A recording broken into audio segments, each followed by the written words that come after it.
Whoops. Sorry about that, and welcome to Critters. Or the critters. We're a couple little critters. Oh, critters scurrying around. So, hey. Hello. Thanks for. Oh thanks my for. god, everybody says, oh my god, Dan is loud. Hold on. Oh, loud. Okay. We just thought we already fixed that. The live stream just auto ruined it. Talk again. Hello. I'm a little critter. I'm a little critty crit. Hello. Alright, sorry guys. Yeah, live stream keeps like auto fucking us up. Apologies. Auto Daniel. Apologies. So, feel free to drop your links in the chat. 160 people in the chat already.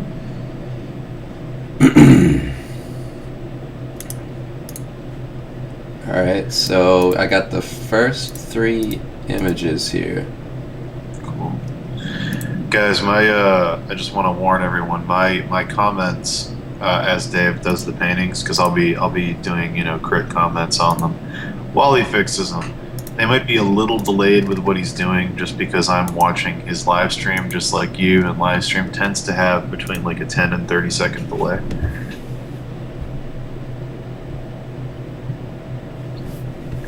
Alright, so you got the first few. Let's get started. So, whose image was this? Let me look at it.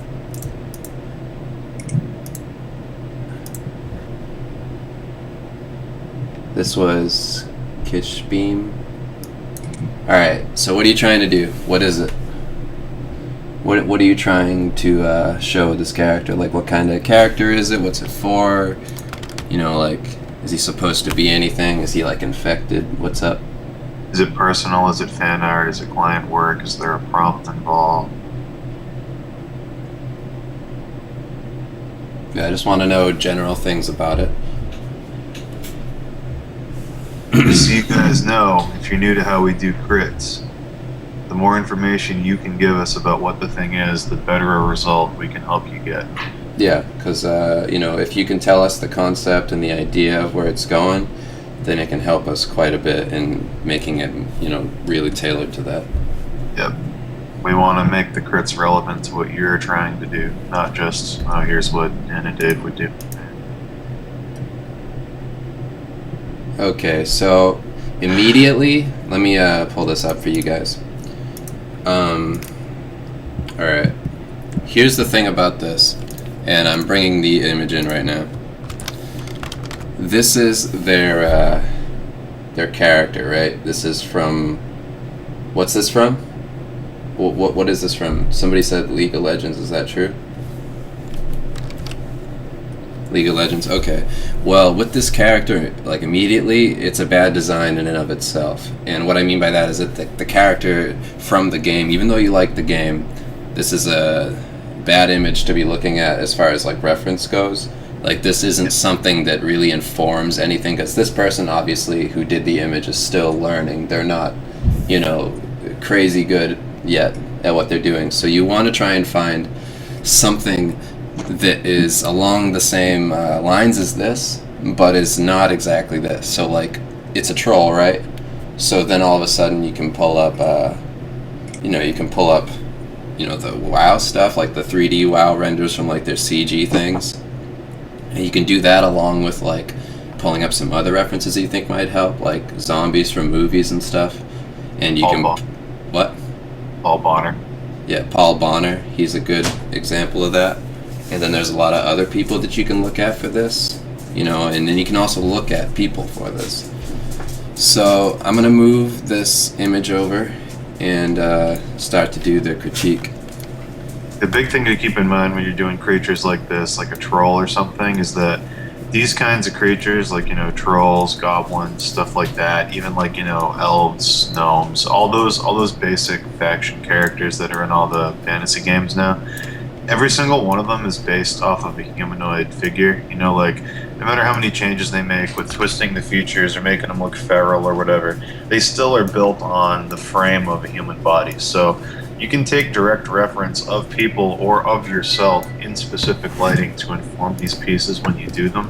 And it's something I recommend you all do if you're having trouble with it, because no matter how far you stray from human features, no matter what color you make the skin, no matter what you do, when people look at it in their mind, it's still rooted in human anatomy. You know, that's always going to be a present force behind these things. Yeah, so before I go in and start to change everything, right, let's look at this and try and figure this out. Okay, so it looks to me like your lighting is from above. You can do a lot with lighting, and when you just have a face, you have to really show something about it, and mood you can push quite a bit with lighting. So if he's creepy, you can do under lighting, you can do a low light side lighting, you can do lighting through like cracks in a door, you can do all kinds of stuff. So those are the kind of things you got to keep in mind when you're doing a character like this. Is a lot of the character sits on mood, you know, like a big part of him is mood. So like let me take some dull green and I'm just gonna go in and do really quick, just drop in with the background and then start to bring in some lighting.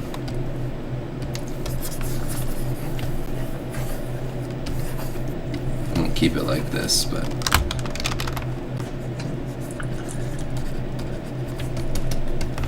what you're looking at in the image now, in the character, is like if we look at the actual concept for this guy, you'll see that, you know, the main thing about him that kind of sticks out is the nose, the eyes, and like the gooey kind of crap coming out of the mouth. So if I move over to the actual character design and take a red marker, just watch this, okay? What you see when you see this guy is like the ears, pretty exaggerated, the eye, the nose, and that mouth area. So you want to really like push those to actually show that this is the same character. It doesn't really benefit you a lot to lose that stuff. Yeah. Because right now it's borderline not being fan art. It's almost an entirely new design. Like you can take fan art pretty far, but there's defining characteristics in anything you're going to be doing that you have to translate over, or it loses that personality. Yeah, like right now I'm bringing in the underbite. Yeah, like instantly the bigger nose he just sketched in makes it that guy way more. Yeah, he's got a tiny little nostril, and it's not that you can't do this stuff in a realistic way. I mean, like, I know that you tried to bring the forms in and you tried to make them like realistic versions of, you know, the big nose, which would mean to you a small nose, but you can still make a big nose realistic. It's just how you render it. Yeah. I mean, if you've ever seen, like I said, the WoW trailers, and, you know, when they have these CG scenes with all this stuff going on, you know, you instantly can, you know, it's just realize right in there that it's all about how you render it, how you show it, and how everything looks in contrast to it. Like I saw earlier in the chat, you were saying that when you do these portraits, you have Dave in mind and you want to paint like he does. So, like, you know, right off the bat, you know, if you've ever watched any of Dave's streams or listened to us talk and crits and stuff, one thing Dave does that you could do with a figure like this is make a clay sculpt of it, and then you'd have your lighting perfect, because the features are blown out enough in this kind of character that making a sculpt of them isn't too difficult. You know, like, sculpts are always more difficult. The closer you get to fundamental realism, they become harder because things have to be like absolutely perfect. But this is still fun and cartoony and kind of blown out, so it's like there's no reason you can't get, like, you know, $5 of clay and sit down and make a little maquette of this head, you know, and then set a light up on it and get your lighting structure down perfectly. Like, that's what he does, you know, so you should try that if that's the kind of style you're trying to emulate. Yeah, I mean, like, with what I'm doing now is I'm just pushing the elements that are actually in the character quite a bit. So, I mean, like, the eye is a huge part of him. The hair, not so much. A lot of this stuff you can lose when you're working on it. So, I mean, like, you can kind of go crazy with it and just, you know, lose a lot of that because it's all implied. Sorry about that noise. It's fine. But, yeah. bring in the underbite again.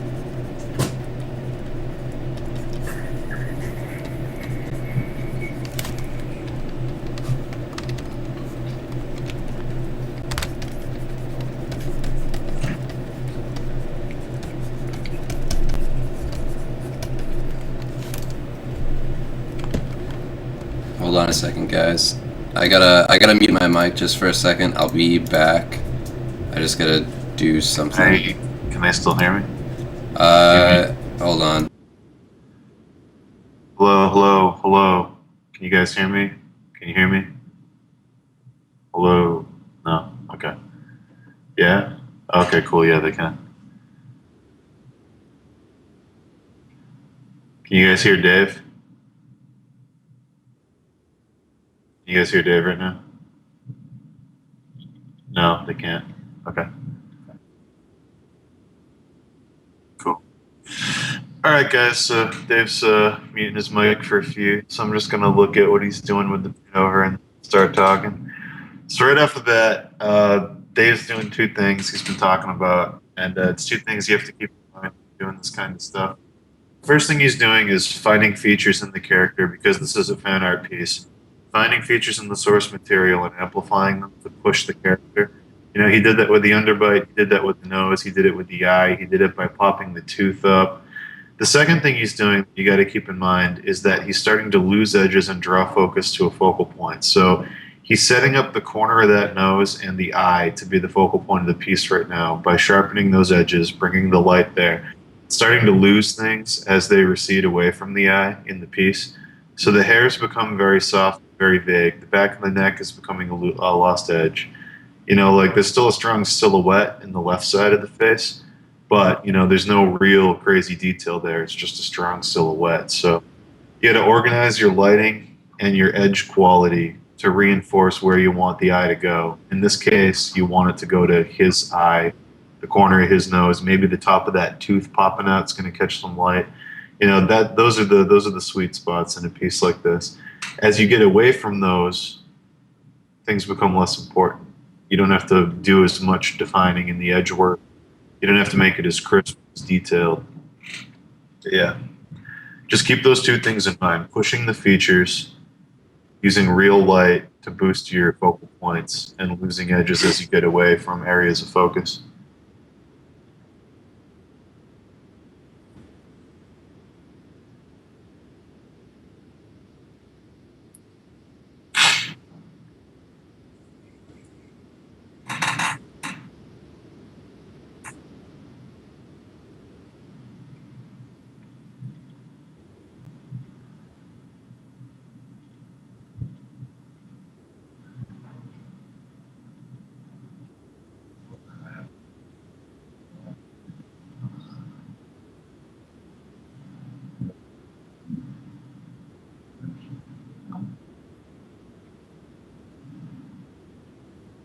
Yeah.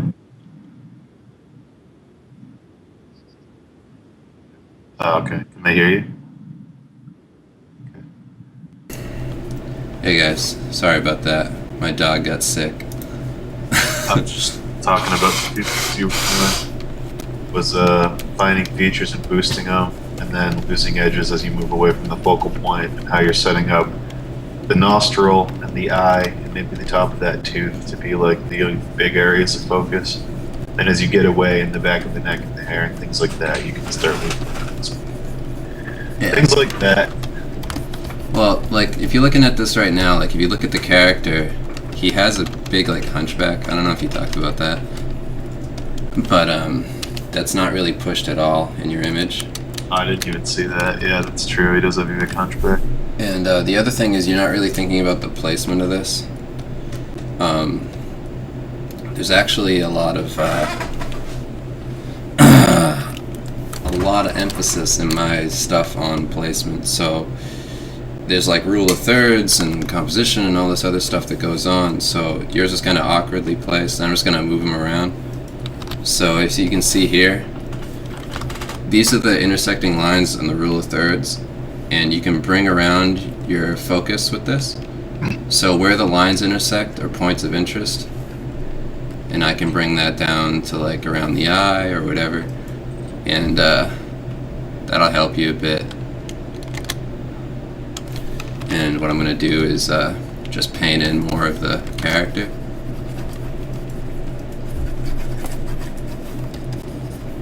And you can extend the canvas out as well if you want to not cut off anything. But like the way the character's hair goes and stuff, it doesn't really matter too much. It's like you want to retain as much of the features you can from the original, especially when you're doing something like fan art, because fans of it, you know, just in the term, you know, it's like they're fans of it already, so they know what it looks like. And if you bullshit it and you try and change a whole lot, it's no longer fan art, and it's just something that you're doing. And I say that because you're talking about doing it the way I did my stuff. And the way I did my stuff was I try and tailor it to the people who like that kind of thing. Right. So like the fans are expecting to see the character. So don't do your version of the character. You know, do the character. You want it to be instantly recognizable if it's fan art. If you get too far away from the design of the character, people are going to look at it and just think, oh, you know, it's a troll that some kid did. They're not going to look at it and say, oh, it's this specific character from this specific universe. You know, like, you got to keep those essential things in the design so that people see it and know exactly what it is. So I just brought, you can't really tell what that is yet, but I just brought the hand in on the bottom. I'm going to have him kind of like clutching at his, I would have him clutching at his cloak thing, like pulling it. Like he's just like turning around and looking at us creepily over his shoulder. Now you want to emphasize the creepiness, like the hunchbackness, the grossness of his face, all these things. So now I have your whole thing. So what I've done so far is I've put on a multiply layer with a creepy green tone. I've used a soft light layer to push in some highlights and stuff and shadows. And then I just did a paint over to emphasize the features and just make it more about the cartooniness of the character. Right?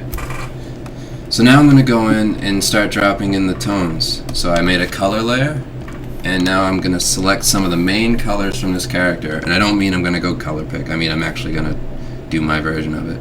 So some dull purple, because that's more realistic than saturated purple for the hair. I'm going to turn my brush, soft round brush, on the color layer down to like 10%. And I'm just going to start brushing in areas of color.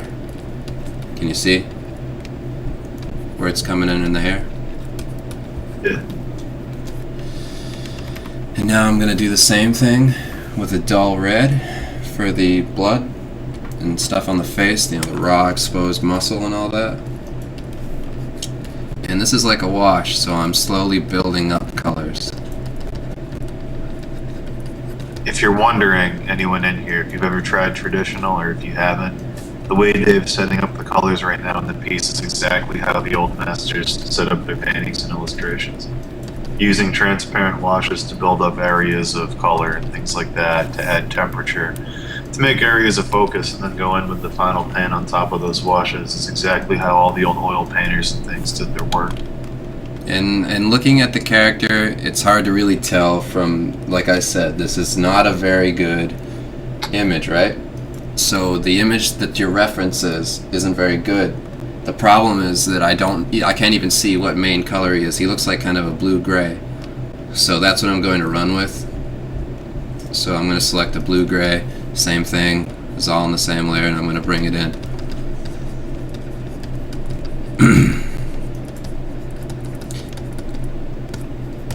What you choose to reference is such a huge part of this, and you can't just BS it. Okay, and my lighting on this, right, is going to be creepy. That's my idea, is creepy. So I'm going to have this creepy yellow light coming in because it's going to work on the eye, and then coming in on some of the skin. I'm going to bring that in on a soft light layer as well.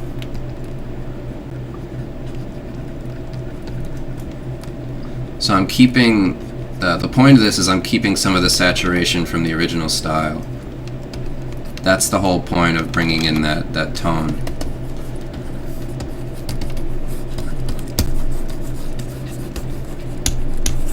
And I'm losing focus around areas that don't need it, like the top. You know, This is the same soft light layer.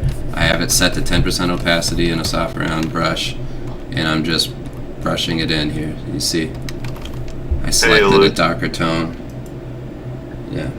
Luke, you just stumbled across us today. Hey man, we're live every single day on this channel or livestream.com/Daniel's Danger Room. So if you like what you see or you want to be part of the group, every single day we're live for huge amounts of time. So if you're an artist, yeah, join up. There's tons of people in the group. It's a lot of fun, and it's free.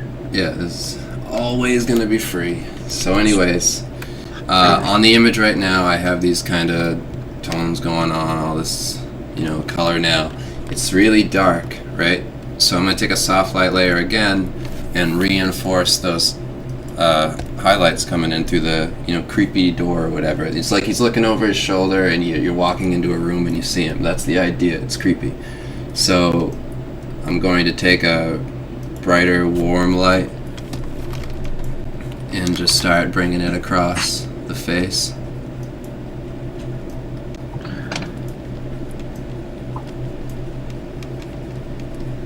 This is at 100% opacity on a soft light layer. And I'm just scribbling around with the soft round brush to define certain areas that are catching light. There you go. Yeah, if you're doing a creepy illustration, you gotta like Dave was just saying, brainstorm, get a piece of paper, just brainstorm ideas of creepy situations. Like what would maximize the weirdness of this character? What would make it seem the scariest? Dave's doing that lighting thing he just talked about. Other ideas you could go with, like, if you ever see scary movies or creepy movies or whatever, what scenarios make it creepy?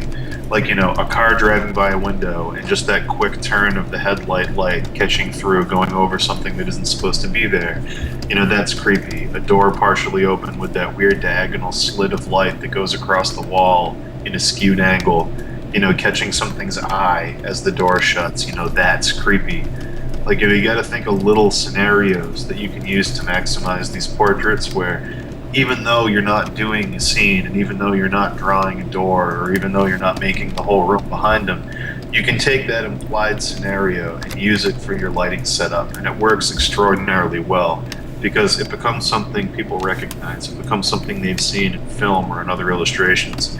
And it makes it feel like, even though you're not rendering a background or rendering the place he's in, it feels like he's in a scenario. It's not just a static character sitting there alone. It makes it feel like he's somewhere where light is actually important, where things are happening. Yeah, so right now what I've done, if you just look at it, is I added another color layer right in the eye, and I took away some of the yellow to create more contrast with the warm versus cool, so you immediately look there. So I got that drop light coming in. And another thing you can do is if you don't like the tone when you're using this soft light layer and you put in this big chunky, highlight thing from the lighting, you can go and adjust the hue, saturation, just move it around. Do you like the blue better? Do you like yellow, green? What do you want to do? So there are many solutions to it, but just keep on going with it. Okay, now I'm moving into actually painting it. So right now I'm on a normal layer and I'm just starting to drop in highlights where I want you to look, and I'll also start dropping in features from the character like the pupils and all that to start showing that he's looking around and doing an action or whatever. So what I'm doing is I'm actually just selecting tones that are already on the canvas. I don't want to bring anything into it yet. I only want to move around and adjust slightly so that I'm not losing anything or introducing a new color that isn't there that'll throw it off. I'm using what I've already established with the soft light layers and the color layers to start rendering this. And again, this is something I talked about before, and I talked about it just not long ago in the other live stream, and I'll do it on your image. You got to treat each one of these forms like a form. So when you're looking at your character, look at the shapes. This right here is a shape. It continues to wrap. This here is a shape. This is a shape. Got the cheekbone here, this is a shape. And this is a shape, and the eyeball's a shape, and everything is. So you got to think about this stuff when you're doing it.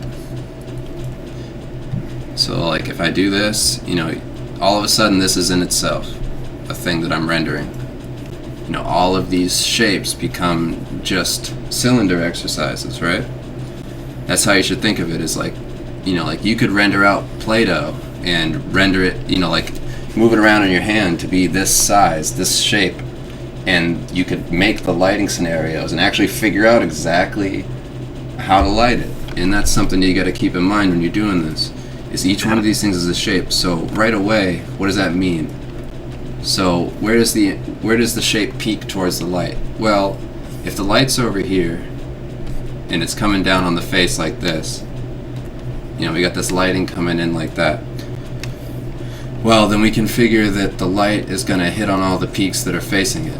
So here, here, here, here, here, you know, and so on,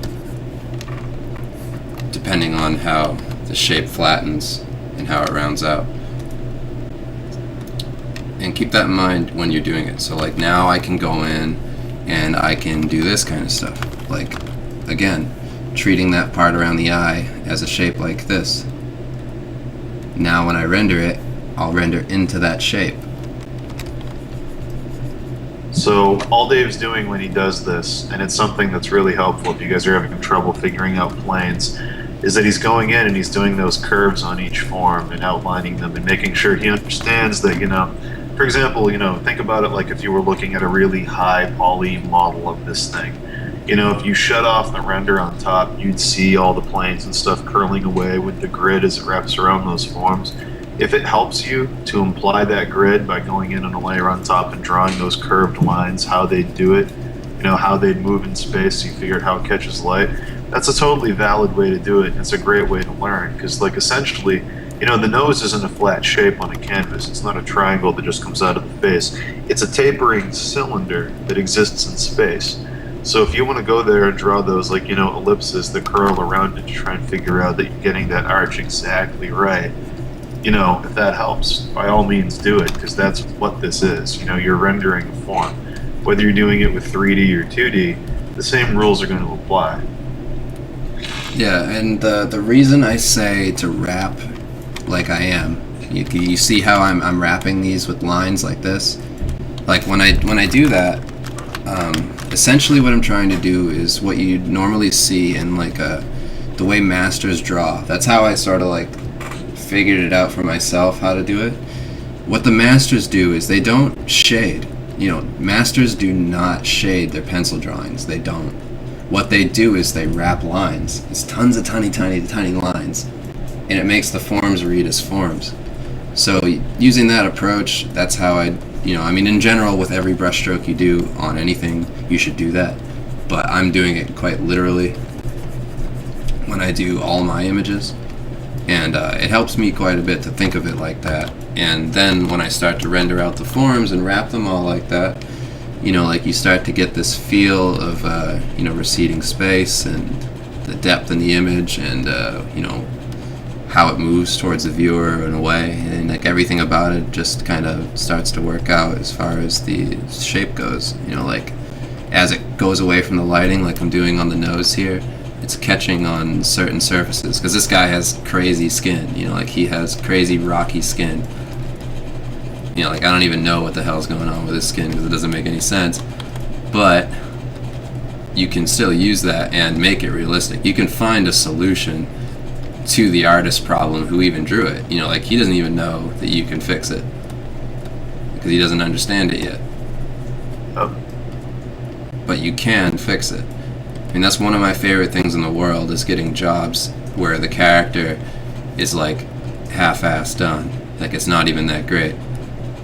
You know, it's finding the solution to that artist's problem and actually making their design work within, you know, the space they'd given me. So, yeah, treating them all like forms like this will help quite a bit in your image.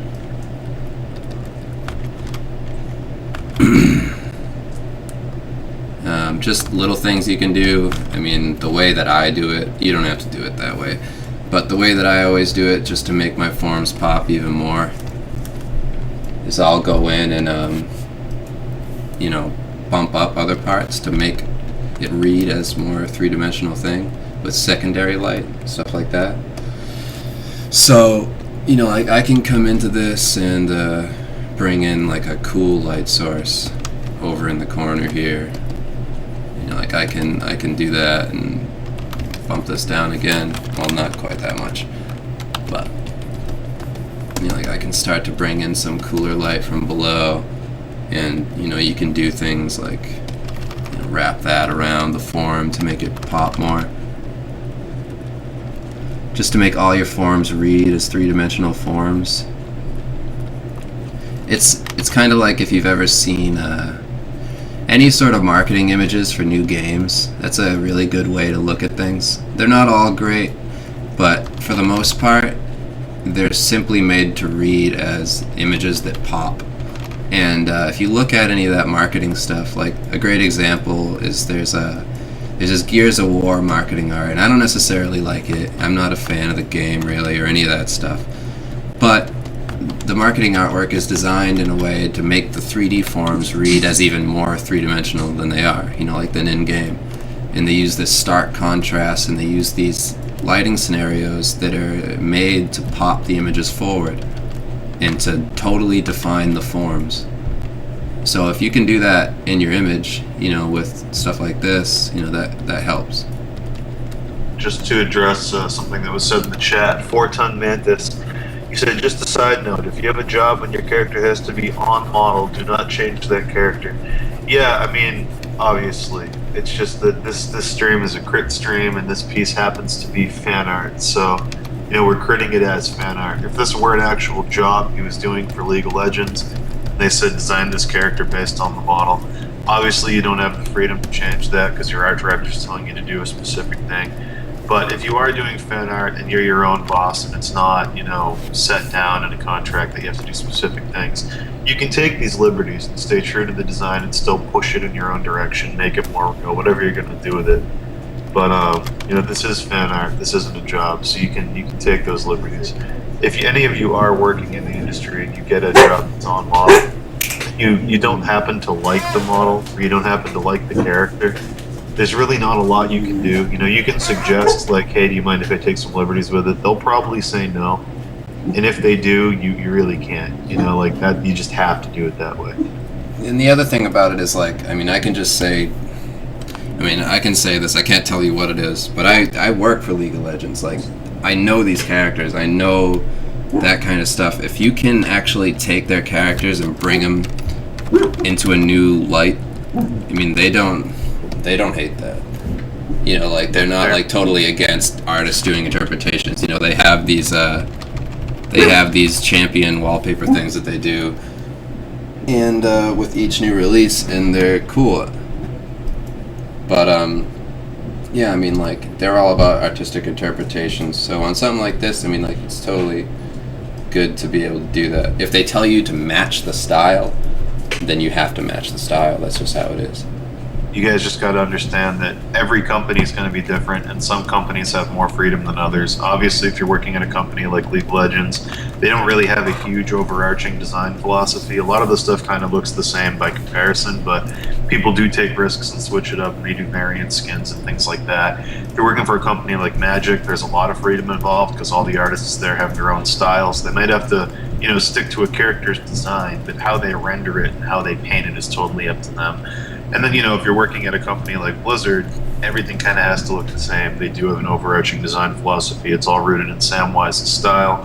It's all relevant to where you're going. So keep in mind, if any of you are planning on working on the industry or you want to apply sometime soon, when you're applying at companies, make sure you do research and you understand what the standards are at the company you're applying to, because you don't want to get stuck somewhere where you really enjoy freedom and doing this kind of interpretive stuff. You might not want to apply at certain places. You might want to reconsider and apply at others, because there are degrees of artistic freedom depending on the company. And now in your image, I'm going to bring in just some adjustment layers. And this is something that I do all the time. I always use adjustment layers. So after I've gotten this far in my image, I'll start to figure out, okay, is this exactly what I wanted? You know, like, or can I fix some stuff or push some areas? So I'm looking at the image and I'm thinking, well, what would it look like if I bumped up the blue light? You know, so I do that. And I'm using color balance, and I'm in the highlights, and I bump the blue up to like 72 or whatever. And then I'll push the side in, then I'll bring the blue back down, and I'll try and find something. I'll push the green, I'll push the magenta. So I mean, it's cool to play with this stuff, you know, to make sure that you like find exactly what you were looking for when you started. You never want to settle. You know, the adjustment layers, it's probably the one thing about Photoshop. I mean, like, it totally has something over everything else when it has these things. You know, I mean, like, you can fix your image pretty quick. So I've adjusted the levels as well. So I'm bumping up the levels. I put up the, you know, when you open levels, there's an adjustment layer. You got two sides. So you got the mid side, bring it all the way to dark and adjust it, you know, for both highlight and shadows, dark and light, all that stuff. So I'm going to bring the light side up. It's already pretty dark. But addressing in the chat, everyone's saying thanks for this is free. It's really great that you guys aren't charging. I can't stress enough. It's quality and it's honest. Yeah, I mean, we're not gonna ass pat ourselves on here live or anything. You know, that's dumb. But I can say, and you know, Dave has said numerous times that this is always gonna be free.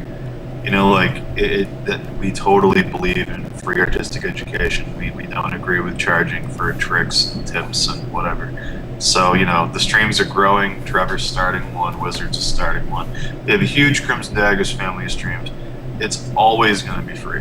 So, you know, I'm not going to sit here and be like, yeah, we're great. It's just a basic philosophy that we share. yeah, I mean, it's just free. So whenever you want to come by and show us stuff you want critiqued or anything like that, you know, just feel free to do it. Yeah, the more we put time away just to do this. Yeah, like the more everyone in this group and industry helps each other, the better everyone gets as a result. So I mean, like, if it's all free and it's all positive, everyone's gonna get that much better in the end, and then people will help us, we'll help them. You know, it just works better. It's a better model. So, I'm gonna stop with this one and move on to the next one, but I just want to show you everything I did again. So you had this character, right? And you were basing it off of the design over here. So what we've done is taken it and brought it more in that direction with the features, and then with the colors, and then with lighting to push mood and make it creepy, so that the focus isn't just some sketch you did. All of a sudden it's a moody thing with this character, and you don't even necessarily have to show an environment like you wanted to do. And now, you know, you got it to this point, you can adjust the colors, you can fix this and that. But just in general, you know, got the let's see here, before helps a lot. And so here's the after. Before, after. Alright.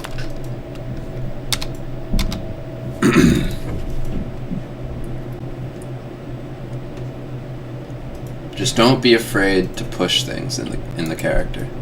Yeah.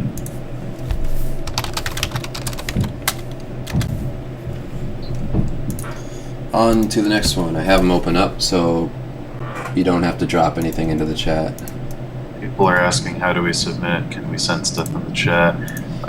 Dave, do you want to explain that? How we're kind of doing a combination thing? Yeah, what we're going to do, just to make sure that people actually hang out here and actually come for their critiques, is we're doing a mixed bag for people who maybe can't come but want to be here and want to listen to it on demand. So for those people, we're doing an email system. If you want to submit a crit close to when this is going to go live next week, send it to Crimson. I can hardly say this. Hold on. I don't know. CrimsonCritters at gmail.com. Oh, I'll no. type it into the chat for you.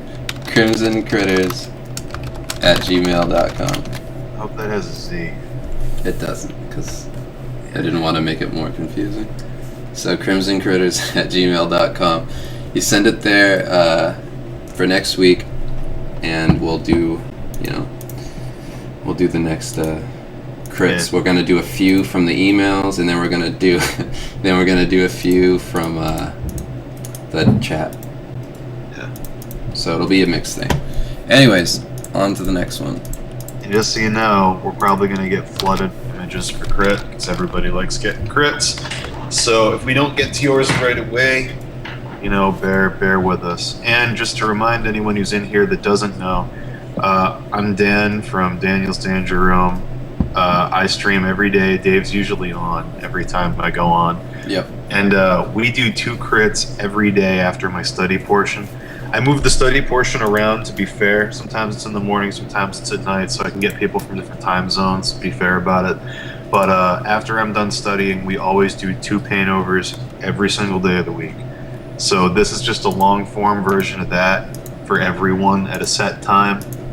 It's anchored, it's better, it's focused. But if you just can't seem to get here, I'm on every single day, so just find me and we'll get to it. So, Bad Blood. I'm looking at your image if you're not looking at the chat. Oh, that's cool. Bad Blood's been trying to get a crit on this all week. Yeah. Good job overall with this, man. Yeah, I like it. Looks good. So what's going on with it? Are you going for... I mean, obviously it's a style. So, do you want to push the style, or do you want to push the realism in it, or do you want to find a mix? And I'm what's assuming a mix. the narrative? Yeah, what's the narrative? What's this from? Is it from a specific story? Is it editorial art? Is it a character you made up? Something that really happened? What's the impetus behind this? Mm-hmm. So just... You want to fix on textures. Anything else? Is this guy standing on a roof, by the way? It's just a character design.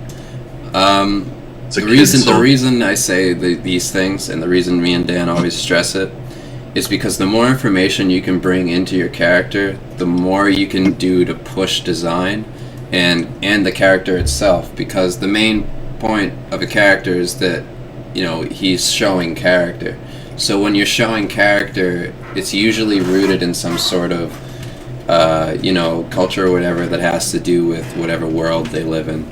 So, I mean, immediately, just when I see this, I see destroyed everything, and I see a kid wearing perfectly clean clothes. And that's a perfect example of what I'm trying to tell you right now, is that coming up with a little bit of an idea of what's going on in the image and what you're trying to convey with the character goes a long way in how you design it. So if something's off, like everything's perfectly clean, I mean, if you're trying to go for contrast, that's one thing. But the contrast is kind of skewed because he's holding a gun and has a helmet on. If he didn't have a helmet on, he didn't have a gun, and he was this perfectly clean kid in a war-torn environment, then that makes sense. But immediately when I see him holding a gun with a helmet on, I'm thinking, he's a part of this world. He's not something different. Yeah. So I assume that he has to have, some more grime about him. Not that he has to be some war-torn little kid, but just that he has to convey like he's some sort of soldier fighting, like I said, though, you could go the other way. You could drop the gun, you could lose that stuff and push more of the war effort, whatever going on in the background, and still keep that character, clean. But I'm going to go with the idea that he's a soldier. I want to drop something in the chat, and Dave, you might know what I'm talking about, I'm not sure, but I'm going to drop a link for you right here. It's an image from a series by illustrator Tomer Hanuka, and he did a series, I was lucky enough to see it at the Society of Illustrators this year, called Mountain of God, or God's Mountain. You can search either one with his name. It's a true story about 2 kids in a third world Asian country, and they started a children's revolution, and they stole a bunch of weapons and guns, and they lived out in a swamp around a mountain, and he did an entire series of illustrations about this brother and sister who were child soldiers. He went there, he met them, he interviewed them, he did all these crazy illustrations. And like, obviously this is very stylized and it's not the same rendering you're going for, but in terms of what Dave's talking about and what I'm talking about, where you push a culture, you push a feel, you push something like that, he reinforced his idea of wanting to do kid soldiers with a real story of kid soldiers. There's grime, they're in the environment, they have the weapons, they look like they've been going, you know, piece by piece, picking up what they can along the way. That's one image from the series. There's multiple other ones. There's a really famous one you can find on Google of the two of them on a broken bike in the middle of a swamp, and it's rigged up with guns and rocket launchers and things. This is absolutely what we're trying to reinforce. You know, these kids are there. It's a real thing that happened. It's an idea reinforced with, you know, actual thought. Like, you know, they look gross. They look like they've been crawling through the swamp. They have knickknacks all over them. They're kind of ripped up. You know, they look like they've been slinging the gun around. They look tired. They look messy. You know, this is the kind of stuff you can use to reinforce your idea. Yeah. So it's called God's Mountain or Mountain of God. The artist is Tomer Hanukkah. And this is just the first thing I thought of when I saw your image about how you can take something like that and push it. You don't have, I'm not saying make it Asian. I'm not saying copy him. I'm just saying it's an example of a similar idea, how you can make it more believable, more immersive. The thing of Bad Blood, you're saying you wanted to work on the contradiction between childhood, innocence, and war atmosphere. That's exactly what we're talking about. Where, like, if you look at this character, she has on, like, this pink kid's shirt. You know, there's, like, that is the childhood innocence bit. Yeah, right in there, stuff like that. And then the contrast to that, you know, is the fact that she's smoking a cigarette, has a gun in her hand, and she's trudging through a swamp.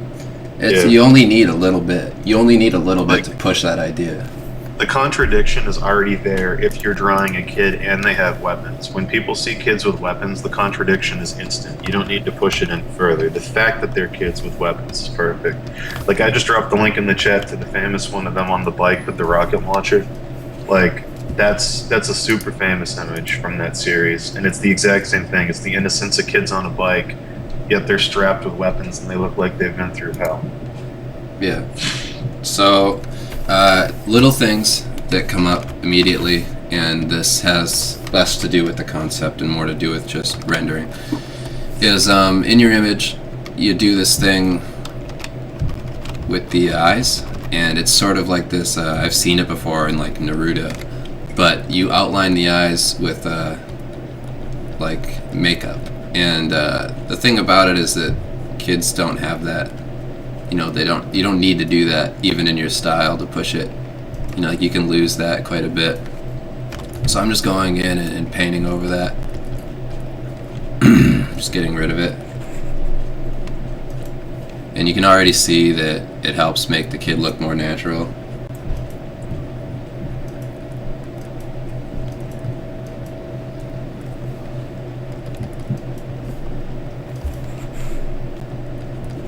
And I am an anime veteran.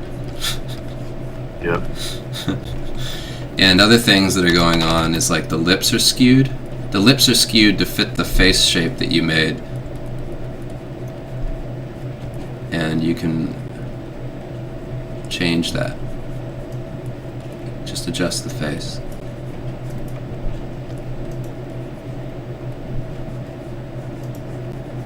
What brush does he use? That's not important. Brushes are irrelevant. I'm not trying to be dicks, it's just... Me? Yeah. I'm just using the soft round brush. Yeah, like there's no magic in brushes. So I'm kind of giving him more like a innocent, sort of just like, you know, not really thinking kind of look, like what's going on thing. That's what I'm trying to convey with the mouth and the eyes.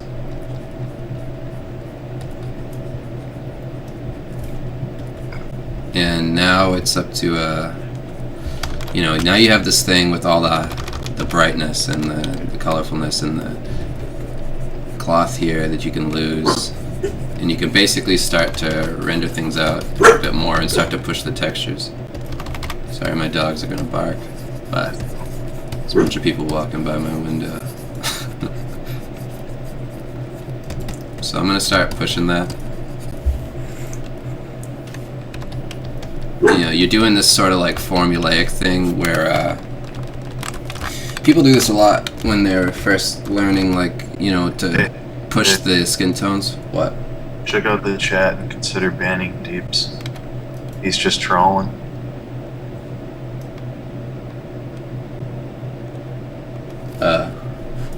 Okay. I'll just delete him then. Bye, Deeps. It's been great. It's nice meeting you. Sorry it didn't work out. Sorry. Didn't want to do it. I just had to. Give me a second, guys.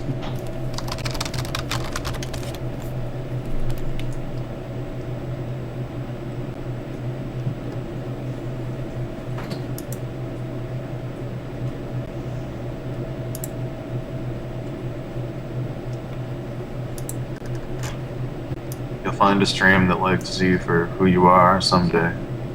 Deeps is already gone. Alright, well, he ran when I said ban. They escaped before we could ban him.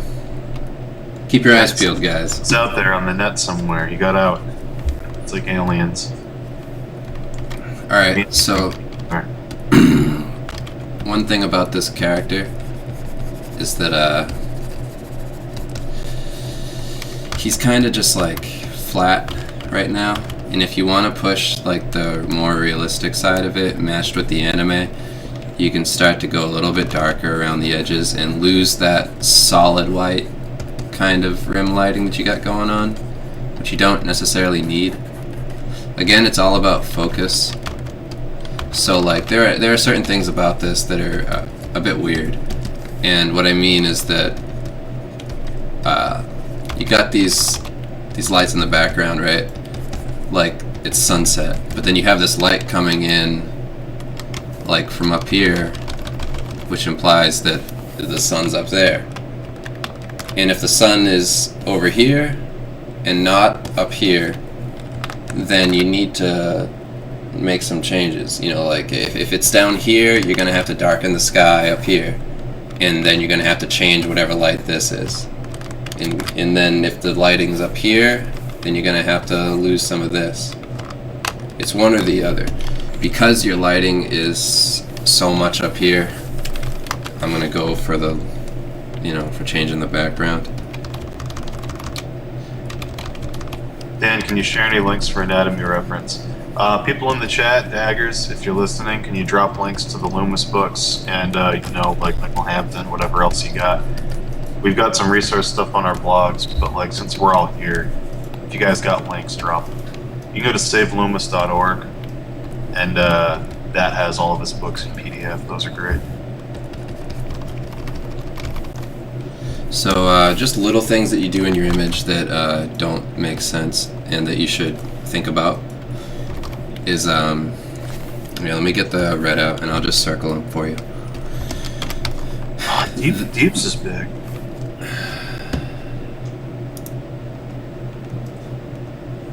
Forever. Alright. They come back. Anyways, the background right there, you see how dark that is, those little buildings and stuff? You have it kind of like coming out of a dense fog on the ground, and it's really dark. It's darker than the hair, I mean, and it's almost as dark as these values in the face. But then you have these parts over here that aren't that dark, and one of them is a street light. So immediately I'm thinking that street light is humongous, and somewhere in the distance it's like a monument to streetlights everywhere. So it's like you have to change that. And then as it gets even closer, you have these parts of the cement that face away, and then you have this right in the foreground that is a piece of wood, right? But it's in shadow. You've shown us this. So now it's a matter of adjusting them as they go back. So this part, the wood, would be the darkest, and then the character is pretty dark, and then the concrete, and then the street light, and then the background elements back there. So you adjust for each one as they go back. Question, I posted a study. Does it have to be a concept piece for this crit stream? No, it can be anything really, but we might not be able to get to it because we have a lot of submissions for critique. We'll get to it eventually, but we might not get to it today. So you can submit anything if it's you're doing studies too, right there. Yeah, if they have to provide the reference, that's it. Yeah, if you send us a study, you have to provide the reference. If you send us a still life you're doing, you have to take an accurate photo or we can't do anything with it. So, and again, no nudity. If you guys send work to be critted, no nudity or Dave's channel will probably get deleted, and that would really suck. So, yeah. One thing I'm pushing right now is the idea that a lot of stuff is coming out of the fog, and that will make everything else that you have coming out of the fog make more sense instead of just one thing. You want to show that there was like a city environment or something down there. Something was going on. I just want to address Natanimation in the chat. You said I'm going to submit for a crit when I get better. That's the wrong mentality. Use these crits to get better. This is a vehicle for you to get where you're trying to go. It's not a place where only good people can submit and we're like, look how good you are. Yeah, I really don't want to see good work. Yeah. I'm not here spending my time to look at good work. I'm here to help people that were just like everybody else. You know, it's everybody has problems in their work. Nobody is excluded from this. It's all about helping each other. I mean, that's the whole community. That's the whole group in the chat. Use this as a way to get there. You know, don't wait and then come here and be like, well, I'm good now. Tell me what you think. Like, use this as a way to get better. So right now I'm pushing the shadows. And I'm not going to go in and do every single little detail of the shadows and show you exactly how dark it needs to be and how defined it needs to be. But just generally I'll show you. Yeah, I like pushing the like post-Blitzkrieg city thing in the background and making it kind of vague. That helps. Yeah. I mean, anything you can do in terms of the design to push the fact that, you know, innocent kid, like right now you got the Space Invaders tee on and I really love that. You can go even further with it if you want to. That one element's probably enough though. You know, but anything like that works. You know, if he had Cub Scout badges sewed into the sleeve of his coat, if he had something around his, like, you know, something around his waist, like anything a kid might have, a Game Boy, anything like that, you know. All those kinds of things serve to push that juxtaposition, because that's what this piece is, the term juxtaposition. Take an innocent kid and, you know, kind of like hellish warscape, and those are opposite things, and you're putting them in the same image. So, any subtle things you can do to push it.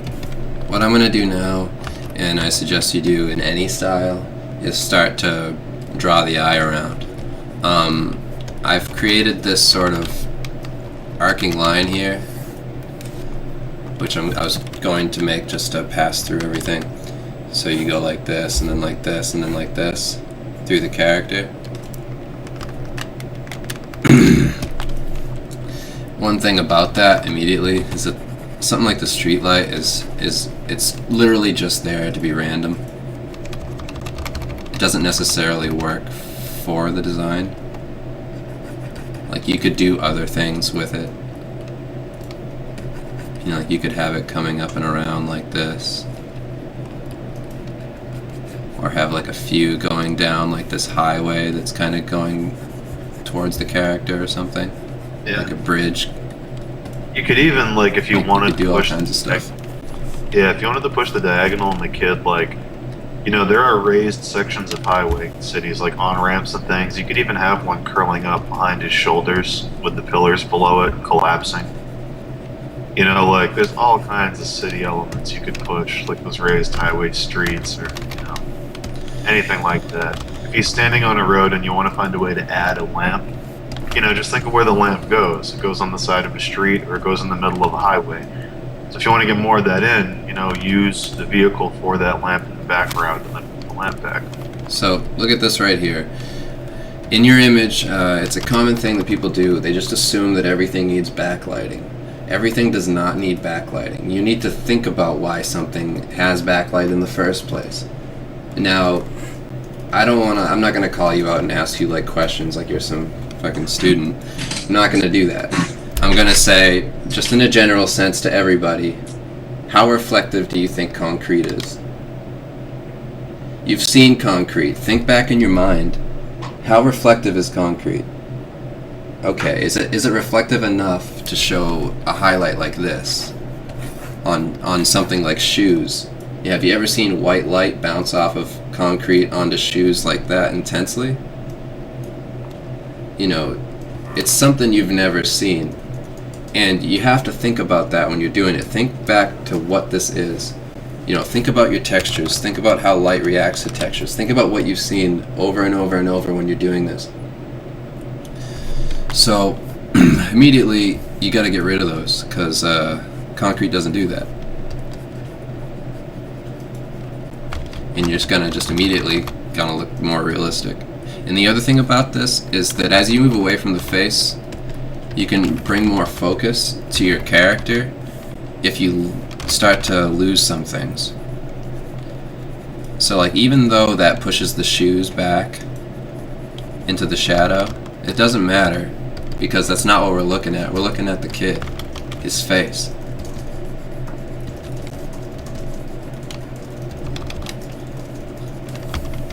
And I don't need like any of the backlighting, because there's no powerful backlight back there.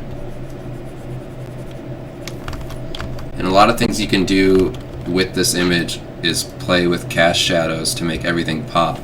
So this light is coming from up here, and it's going to affect the clothes depending on all sorts of things, like how dirty the clothes are, what kind of material it's made out of, all that stuff. But we can go a lot darker to bring this character forward off of the canvas, off of the background, and move him into the forefront of the illustration. Yeah. So now I'm just playing with the shadows, and you can even do something simple. Something simple you can do, it's kind of a shortcut, but they do it a lot in more like animated looking things, is you can select the sky, because the sky is a secondary light source. So select the sky, turn on a multiply layer, and then just block in the areas where the sky is. And it'll give that color of the sky in the shadow. It doesn't work for everything, because there's bounce light, like on skin, like on the bottom of a chin, for instance, when light's hitting the neck. But if you're generally just mapping shadows, you can do that and just block it in and then lower the lower the opacity. Someone in the chat's asking why we're not talking about the rule of thirds with this piece. Nah, I will. I'm gonna move him over. Yeah, we'll get there. I was just more focused on his style, because it's the first thing that pops out to me. But the other one that we did was like, immediately when I looked at it, I saw the compositionary problems. This person has less of a problem with that.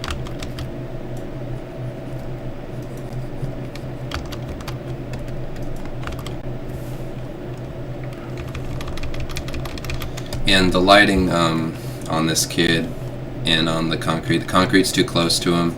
You won't see that much concrete.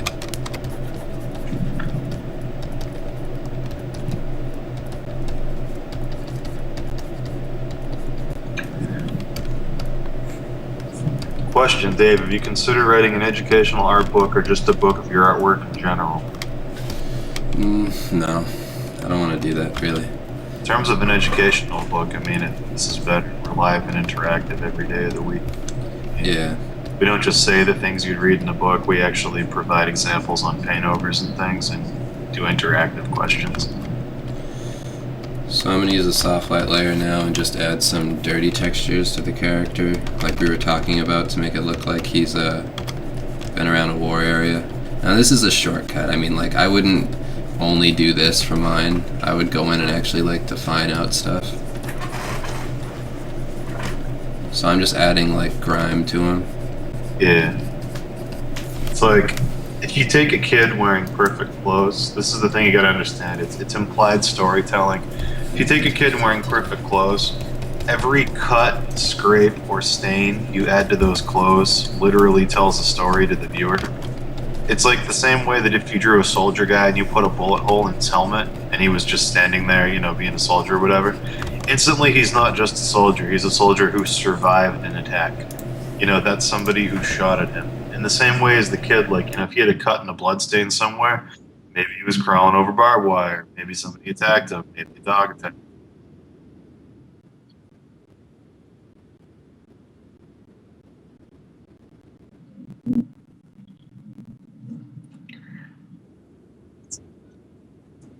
Oh, okay. Dave muted his mic for a second. But yeah, it's just everything you add to that character. Can you guys hear me? Hello, hello. Okay, cool. Yeah, they can hear me. All right, so every single thing you guys add to that character's costume, if he's wearing perfect, pristine clothes, the more you mess them up, the more you cut them, the more you stain them, the more you break them. That's all stuff that is going to tell a story about the character. So if you want to push this environment he's in more, make it look more like he's been through hell, been through war, anything like that. That's how you do it. That's how you do it. You dent the helmet, you add a stain, you add a cut. But yeah, you put muck all over the shoes. Whatever you got to do to push that concept. Make them look lived in.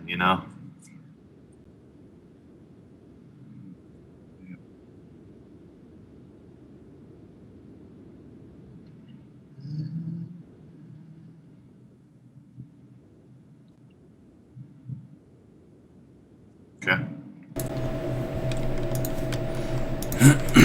Stuff I was talking about. What's up? You hear any of the stuff I was talking about? No. Just make the costume look lived in. Yeah. Like things happen. Yeah, that's the thing about like the stains and stuff. Like, where would he go and get new clothes? Yeah. Like, where it's not like there's stores open all over the place.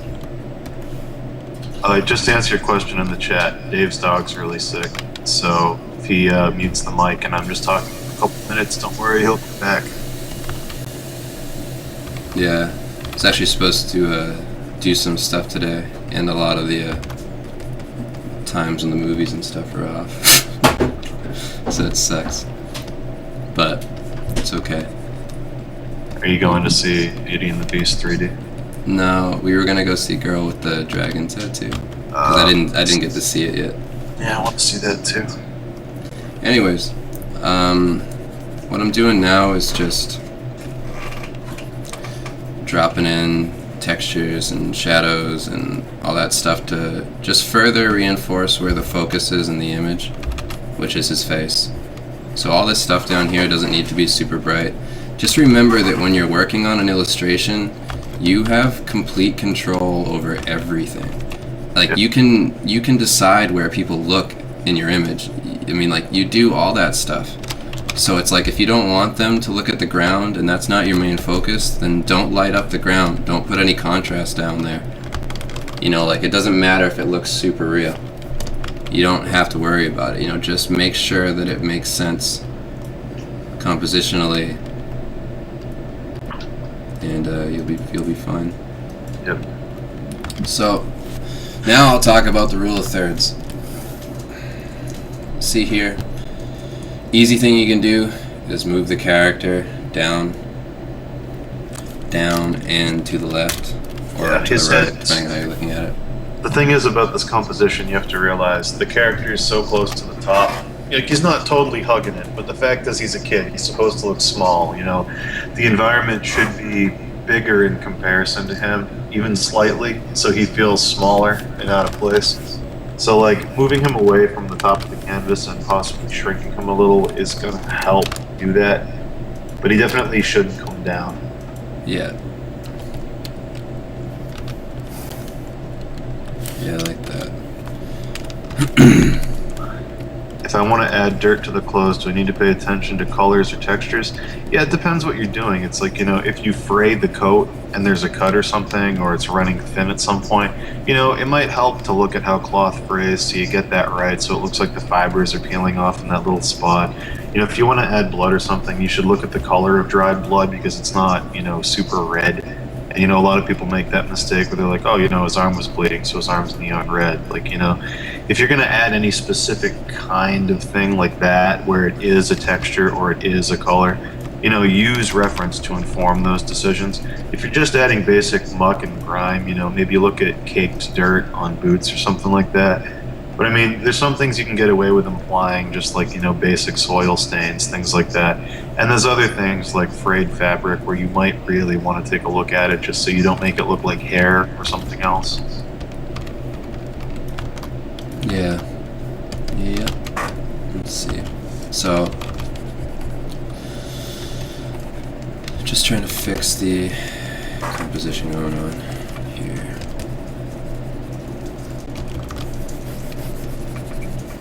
Now, the last thing I really want to talk about in this image is the saturation. Everything's pretty saturated, and that works for like the style. It doesn't necessarily work for what it is. Yeah.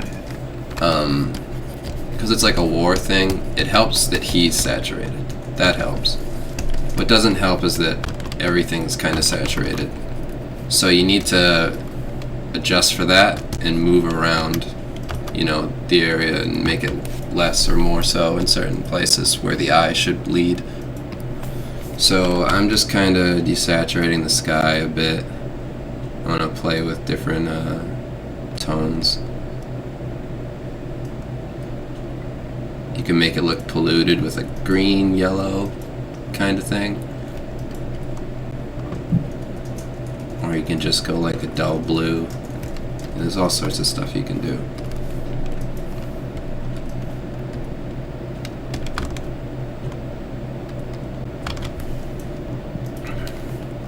And like there's stuff you can do with the background as well. Like if you want to show that there's still war stuff going on and the kid's in the middle of it, like you can do smoke.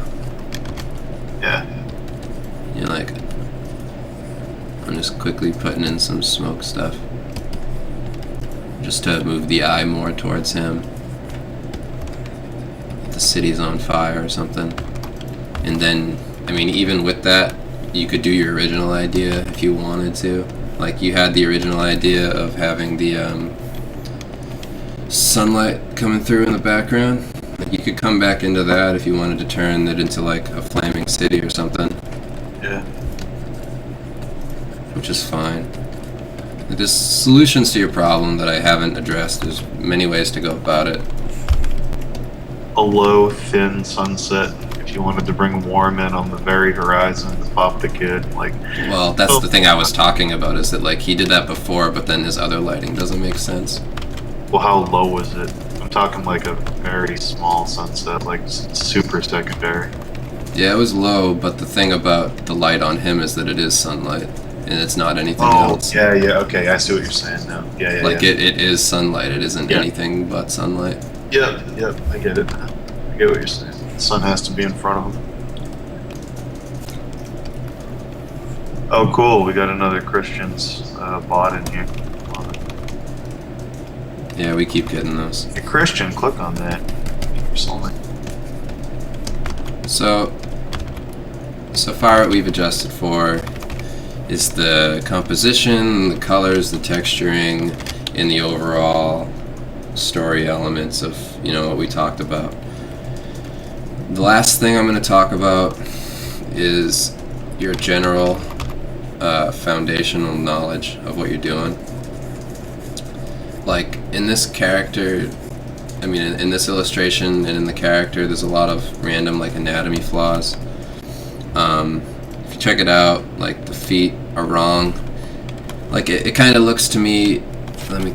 This is your thing before I did all the paint over. But if you come in here and I circle this foot right here, that's not right. Like I can kind of see if you mean that like that foot's starting to lift up, like he's gonna take a step forward, but then the knee doesn't imply that, or the leg, or this, the midsection of the calf isn't set back. Like if it were set back like that, and you had moved this back here, like you were taking this step, like that's one thing, but you didn't do that, so it's like just awkwardly placed.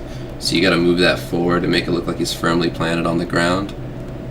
And the other thing is the perspective you had going on. So let me go and get rid of all the layers that I had. Go back to the beginning. So where did I stop? Let's see. I want to make sure I don't miss everything I was doing. Alright. Yeah. So, so if I go back all the way, you know, you have these perspective issues down here. And you have to fix that. It doesn't match how he's standing. You need to have some sort of idea what you're going to do with that. I mean, like, to me it looks just flat. You know? Like, that's what it should be. It's just some flat thing like this. And then everything else should follow that. And the horizon would be like back here or something. So you want to plan that out more when you actually start. But anyways, that's about it. I hope that helped. I'll do the before and after. So this is before, and this is after. And again, you can push the lighting like you had with the city on fire and stuff, you know, to get back that bright orange glow you had going on. And you can bring more focus to certain areas and bump up the lighting again. You know, like I was saying. Like if I bring that back in, you can do that. Create that warm glow. And that will further push the idea that he's, you know, in a terrible place. But he's just sort of used to it. Things like that. But anyways, so before and after. Yeah. And so judging by how long have I been on here? It hasn't been exactly straight through. So we've been on here for an hour. I said we'd go for like an hour and a half, 2 hours. So let's move on to the next one, which is John Silva's.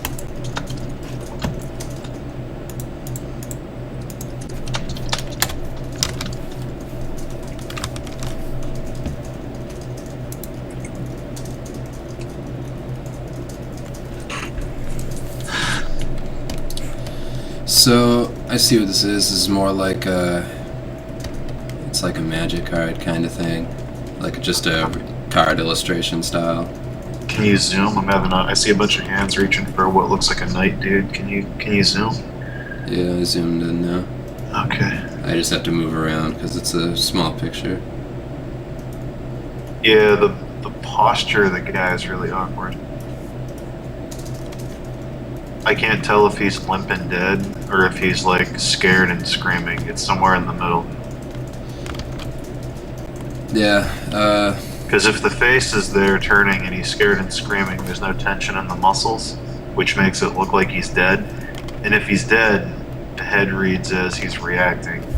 yeah, just like right when you look at it, stuff that doesn't match his face is this hand right here. It's limp. Yeah. And this isn't tensed at all. Like he's not resisting. It's just straight out.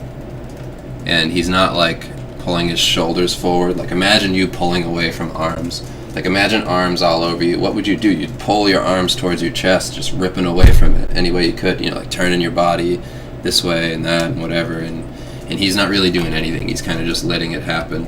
So if you were doing that, I'd give him a lifeless look to his face. And if he weren't doing that, I'd give him this like intense action, like he's trying to do anything he can to get away from these hands. And I'm going to assume, because the face is usually the focus of any illustration, you know, like that's one of the biggest parts of it, I'm going to assume because of that you want to have the kind of fear going on. Like, look at this link I'm going to put in the chat and look at the difference between this and yours, okay? This is a famous scene from Labyrinth. Everyone's probably seen it. Look at the tension in her body. Look at the tension in the wrinkles. Look at how her arms are stretched out. Her face is turning. She has an expression on it. She's in a clear diagonal pose. Like, there's more active scenes in Labyrinth for doing this, but I just found the screenshot real quick. All the hands are coming in crazy active diagonal directions. They're all pushing towards her face. This feels like tension. This feels like resistance. You know what I mean? Yeah, the link works, you just have to select the whole thing. I have it up in the window though. Yeah, it's up. So if you see it right here, you know, the action of the hands going and like attacking her and like pulling her in all directions is it's all throughout it.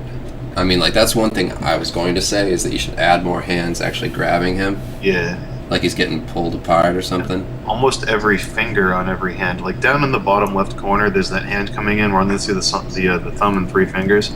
Almost all of the fingers are implied radial lines of the focal point, which is her face. They're all pointing to the face, and that's why that's the focal point. You can define the hands as much as you want, but if they're all pointing to the same spot in the image, that's the focus.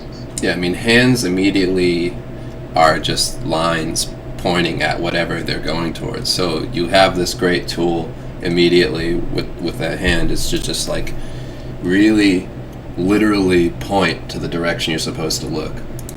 Yeah. So like, I'm not going to go in and draw every single individual hand here, but I'm just going to sketch in where they could be. Coming in like this, and coming in like this. I'd recommend in general, obviously, because I just posted that, if you haven't seen that movie in a while, go watch it and go look at every single frame of that scene. Just click through the frames and look for something that's similar to what you're doing and try to pull from it. Don't copy it, but use it to reinforce what you're doing, because there's definitely more tense shots in that scene of her pulling away from the hands.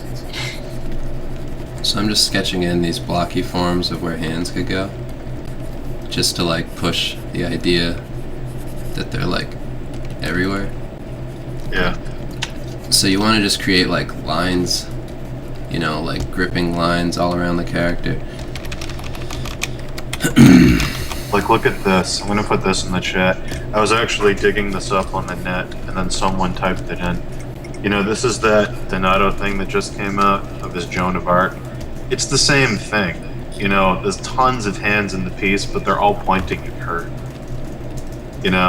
Except for her hand, which is pointing away, but it's still built on a diagonal of her arm that comes back into the face, It's just another composition where the hands are literally tools to point at the face. Yeah. One thing with the hands is, it's like, to me, it seems as if you tried to go and make them all seem like they were like skinless almost or something, because of how pink they are. Because the guy isn't pink, Like, let me go to the paint over that it wasn't. So, I mean, like, you have like these red hands, and if they're going to be covered in blood or something, then make them covered in blood. Like, make them dark. Like, look at a bloody hand. Like, let me just go in and do a quick little layer adjustment on it. So, like, you'd make these dark hands with these, like, really thick, strong highlights. Like, dark, bloody looking hands. And then, you do, like, spotty highlights because it's catching on, like liquid.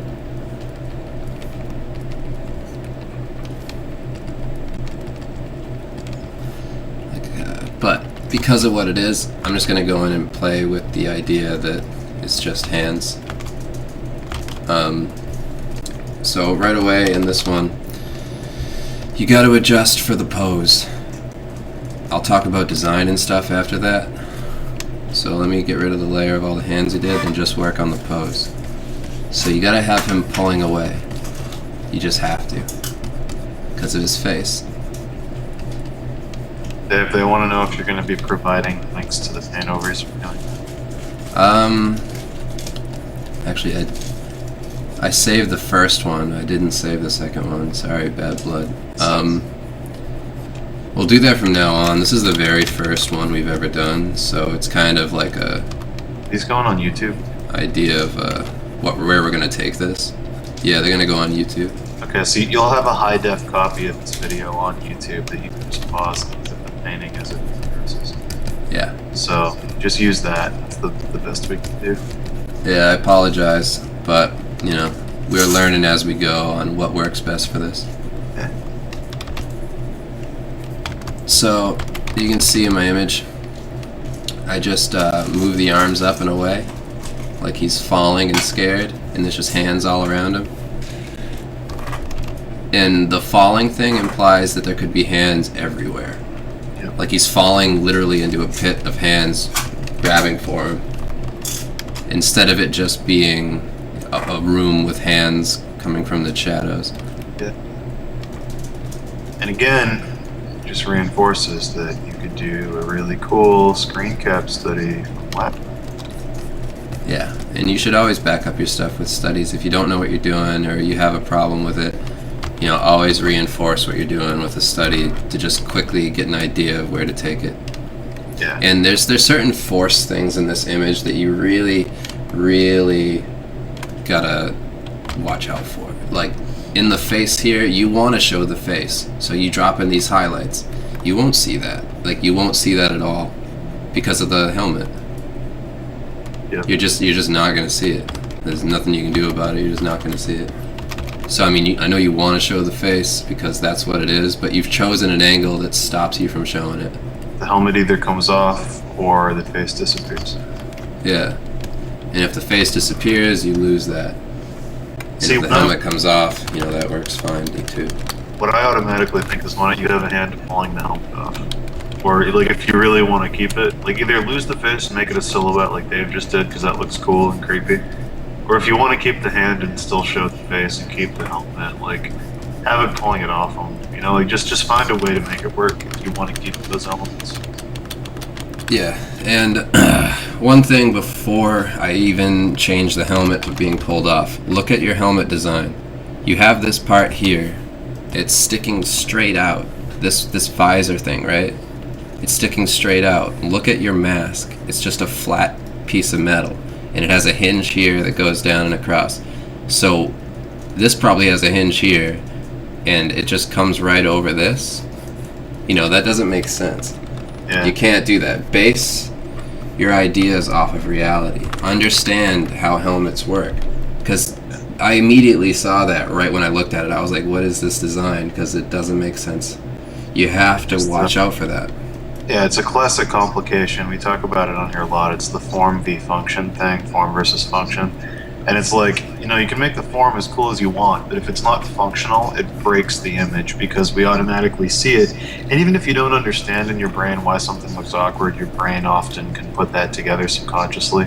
And if something doesn't work, your brain sees it. So make the helmet as cool as you want, as long as it works as a helmet. Yeah, like look at this. Like look at what the helmet is.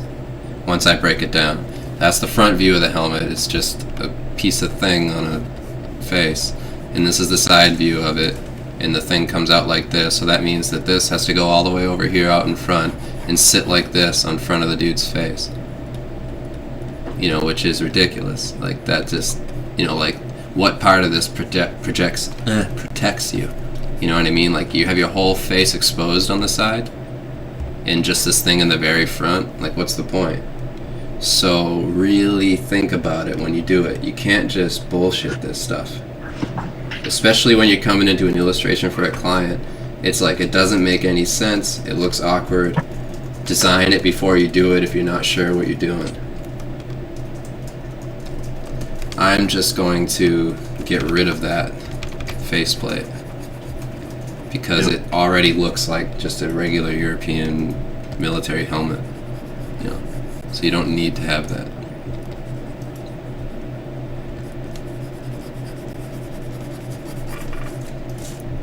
You get rid of the helmet and then you can just start rendering stuff in the face. And that'll help you too. To convey the idea that this person's just like scared and falling, whatever. So quickly, you know, just have the helmet being pulled off, like this, whatever. You can even have the chainmail on top being ripped back a little bit, kind of like flailing up to further show that it's being ripped off. Yeah. The chainmail's being ripped off, automatically you could actually have some of the chains breaking, splintering off, falling, you know, like, if something pulls hard enough, you can pull chainmail apart. I mean, it's tough to do, but it's something you can easily use to show tension. Yeah, and then you can show other things that will help you move around the page, like hair flying out. You know, and you can reinforce that arm coming out here.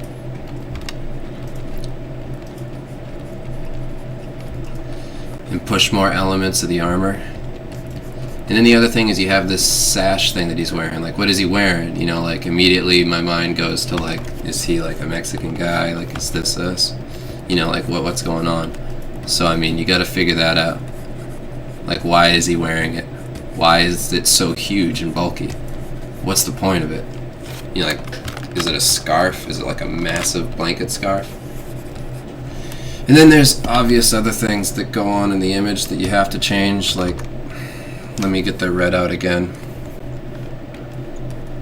Again, like I always talk about when I'm doing my paint overs and on my stream, the biggest mistake people make when they do illustrations like this is that they try to make a focus and they amplify it and they do whatever, but they don't understand that the sweet spot of the image is always going to be what people care about. And when you're doing this, you might think the sweet spot of this illustration is your character design. It isn't. It's the hands, and it's the action of the hands pushing in towards the focal point. No matter how cool you make that character, this image is still going to be about those hands. So that's what you have to amplify. That's the sweet spot. That's what this illustration is. It's not the character. It's the hands pulling the character apart. That's where you want to put your focus. Look at this right here. I'm going to ask you the next thing, which is, what is this? What's happening? You know, why, for what reason is his bow and arrow, is his quiver of arrows on his ass? You know, like, think about it. You know, like, really think about it. Why is it down there? And why is that something that's, you know, if you're walking around and it's slapping you in the leg or slapping you in the ass as you walk through a dungeon and making tons of noise, it's like, you can't do that. It doesn't make any sense. And it's hanging off, too. It's not even close to it. So you'd have to have it on the back. And then the other thing is that big turtle shell that he has on his back. You know, what is that? Is it a shield? Shield, I guess. Is it, you know, like, what's going on? Because it's, if you look at his anatomy, it's like this, you know, his head's up here, you have his back coming down like that, and then his ass down here and his leg coming up, right? So this shield is just sitting on his lower back awkwardly. Like, think about how you wear a backpack. Stuff like that, you know, it's up towards your shoulders. And if it's back armor, then it's, you know, obviously doesn't serve any purpose. But if it's a shield, as I'm going to assume, you can play with that. So let's make it a shield. And let's make it coming off like you want. You know, like, we'll give you that motion of being pulled away. So quickly, I'm going to go in and just start rendering out this shield shape. The thing about shield, you know, especially if it's polished like you seem to have made it, instantly in a scenario like this where the lighting's dramatic and there's this clear focus and there's a beam of light, there's all these hands emerging from the darkness, that shield's going to reflect crazy light if it catches light at all.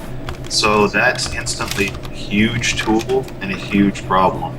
If you don't balance how that thing's reflecting light and you don't make the underlight glowing the hands around it the right way, you know, like, it'll destroy the whole image, because polished metal is very powerful when it comes to reflectivity. You know, so you have to nail that. You have to place it compositionally in a place where the reflections will serve the image, and that can be very tough to do. Yeah, it either has to serve the image or it has to go away. Yeah, like if you can't find a place to put that shield where the reflective light that inevitably has to exist on it works, kill the shield. It's better to not have it and have a good illustration than to have a knight that has every trinket he needs to be a knight and have the illustration be imbalanced. Yeah. So I've added the shield. I made it wood with a little circle in the center. It makes him look more like a lower level knight, which I think helps in getting torn apart. I mean, or you can go the opposite direction and make him like a crazy knight, but then you'd have to armor out everything. Yeah. And that would also show, you know, that this is even the strongest dudes can get torn apart. Like, there's two ways to go about it. The pathetic guy getting ruined, or whatever. And after that, you know, then you have this quiver of arrows, and I personally wouldn't even add it. I wouldn't even bring it into this, just leave the shield. Just because there's really, you know, when he's carrying a shield like that, it's pretty intense. It's a big shape. You don't really need anything else. I wouldn't really recommend it. You could put like a big pouch on his back. Something like that. Like he carries stuff. You know, like a lot of guys will carry a back roll. You could if they're on like an adventure or something. Move the quiver onto his back and put a sling back. across the shoulder, get it out of that weird spot it was in, hanging off his ass, and have it strapped across his back. Then it would be a cool upward diagonal that might help. Just it's all placement and shapes, because a quiver is not a quiver in an illustration. It isn't. It's a shape. And your composition is how you relate shapes on top of one another and how you choose to overlap and use them. So, like, don't think of it as, well, he has a quiver and I'm going to hang it here because he needs a quiver. Think of it as, okay, this is a big diagonal rectangle. Where can I place this thing to reinforce the base getting ripped apart by hands? Like, that's how you got to think about it. Plus, they often would strap them to their backs, so it works on the second level. But everything's a shape, and every shape serves a composition. Here, I gave you a tool just now. I'm making everything red, and the reason I'm making everything red on the highlight on the bottom is to show that the bottom... See how you have this... I'm playing with what you've set up. So see how you have this light coming from above. And you have all these red hands, right? Skin will reflect light. So if you have a mass of red hands down there, you could just play with that idea. Or you could just assume that there's something down there like a pit of flames or whatever you want. But moving that color somewhere else in the illustration to define the character helps a lot. To define out certain areas. I'm going to go and just bump it up a bit with a soft light layer.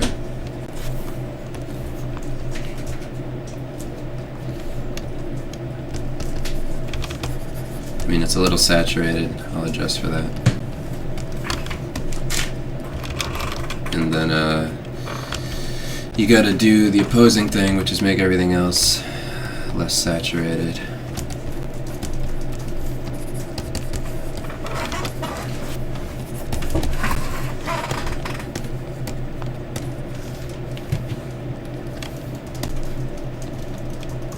Anyways.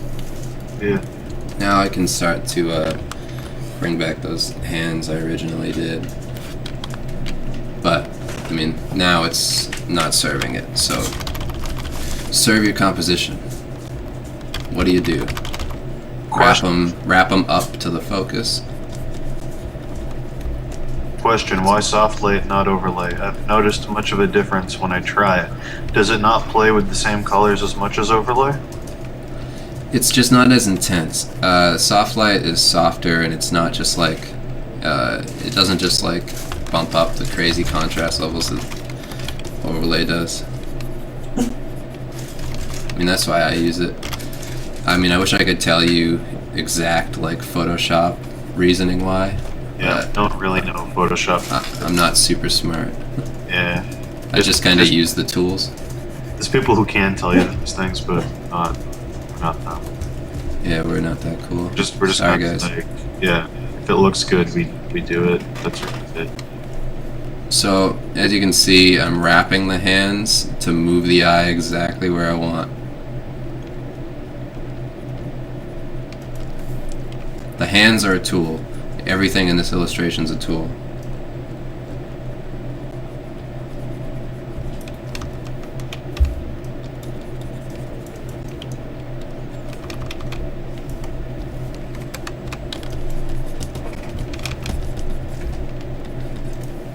Why not even just making a magic card? Recrop.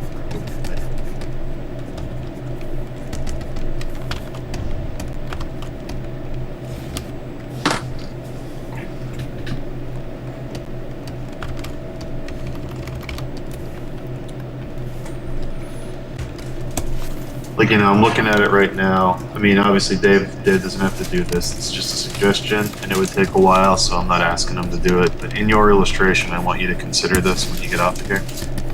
When you're doing this, if the sweet spot's the hands and it's about the hands reaching for the guy, then why not bump that up?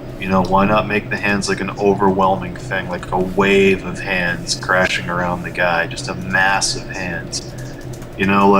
Like I showed that reference of the labyrinth screenshot earlier, and why was that creepy? It's because it was a wide shot, and she was only in the center third, and both of the other thirds around her were completely swarmed with hands. That's why it was overwhelming. Like, if you made this a tall illustration instead of a square, and you had tons of hands below him reaching up at him, that's creepy. If you made it wide and you had tons of hands coming in from the left and right, that's creepy. But as a square, you know, with a big guy and, you know, some hands turning around him, it's kind of tame. It's not as extreme. It's not as cool as it could be. So, you know, like, how you crop the image to serve the concept is a huge deal.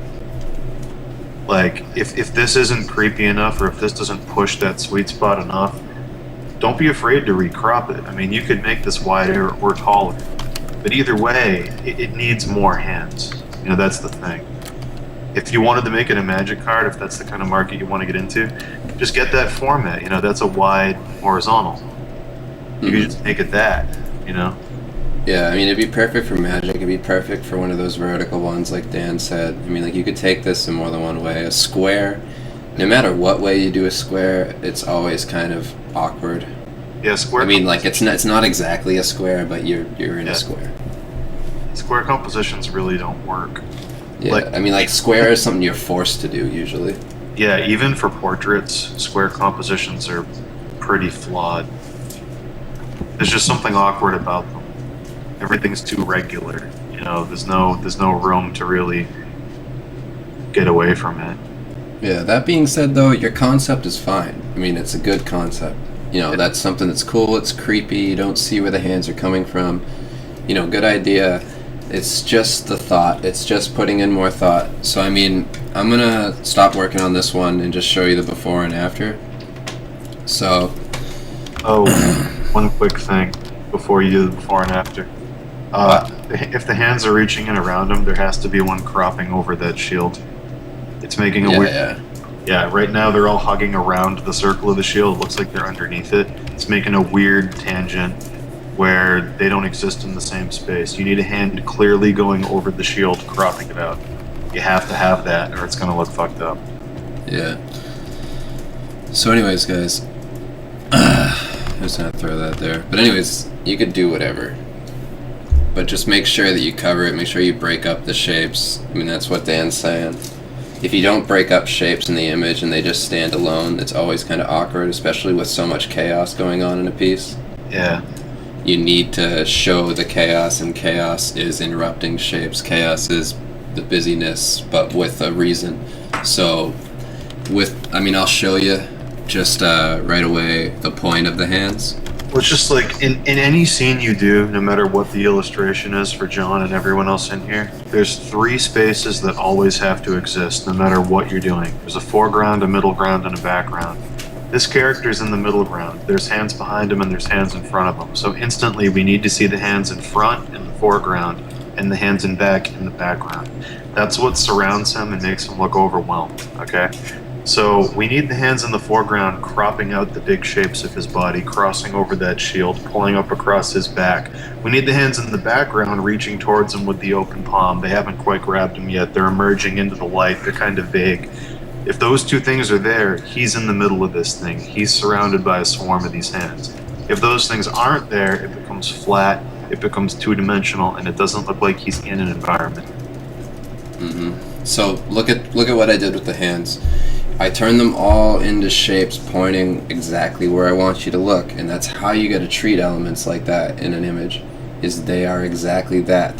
They're tools. They're things that move you towards a focus. So all the hands are now reaching in a way for the face. They're all reaching for him. They're all going to tear him apart. You know, it's scarier that way. So let's do the before and after now. So this is the before. And this is the after. Before. After. Just see how much more dramatic it is. After. And the thing about the color you had in the first one, I want you to realize when we're doing the befores and afters, the one you did Dan? What? You just disappeared. Did? Yeah. Can you hear me? Yeah, I can hear you now, but you disappeared for a second. Well, the colors will look like you referenced them from like a Raphael painting or something, and that doesn't suit the illustration. Those colors aren't creepy, those colors aren't scary, those colors aren't deep, they're not pulling him into a pit. You know, those colors are very like, you know, Raphael painting Caesar visiting nymphs or something, you know? It's very warm. It's very high Renaissance. It's very something I've seen in a museum before. That doesn't suit the illustration. That might have been what you were studying, but you have to understand those warm colors imply peace and prosperity. Yep. Alright, so basically, that's about it for this. I'm gonna save. John, do you want this? Do you want the after?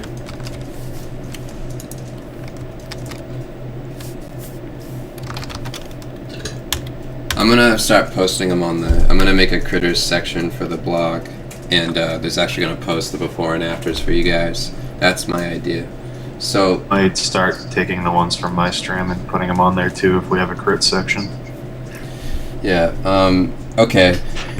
So anybody who wants to submit critiques for next week and make sure that we get to look at them, you can send them to CrimsonCritters@gmail.com. That's CrimsonCritters@gmail.com. Yeah. You gotta answer a couple questions for us when you send it in. I'll have a form on the blog so that you can look that over eventually. But for now, when you send it, explain to us what the narrative is, what the goal of the image was, the mood you're trying to get, and the style. And if you used a reference, please provide it. And that way we'll be able to help you get the most out of the critique. And if you can't make it, we definitely need those questions answered from you so that, we can give you the best critique we can. And aside from that, we will also be accepting critiques from the chat. So we're going to do a couple from the email and a couple from the chat. So yeah, for everything else, you can go to crimsondaggers.com. We got the 2 live stream links. Dan does his every single day. Yep. And everything's right there. You can follow us both on Twitter for updates on all this stuff, and follow the Crimson Daggers on Facebook. Yep. But yeah, that's about it. So thanks everybody for hanging out. Yeah, thanks. I'll be streaming immediately after this is over in the Danger Room. It's livestream.com/Daniel's Danger Room. If anyone in the chat has a link, if you could drop it, that'd be great. I'll be streaming for a while. I'm doing my all-day streams again. I took my errand day out yesterday, so I'll be working primarily all night.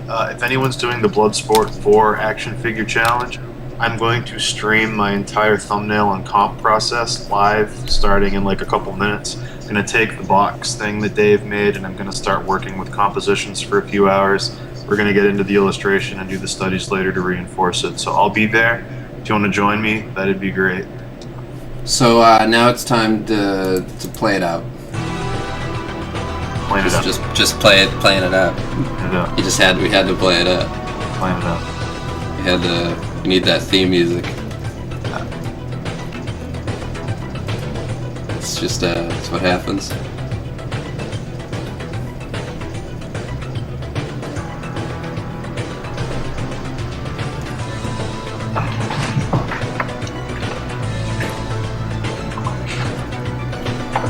Hold on a second. Carl, you'd pay to watch this? We don't want your money. It's free. See you guys next week, and see you on Dan's thing. I won't be on it. It'll just be Dan. But I'll be probably tomorrow, and we'll be around all the time anyways, because we always do this stuff. Yeah. Bye. Hey, bye.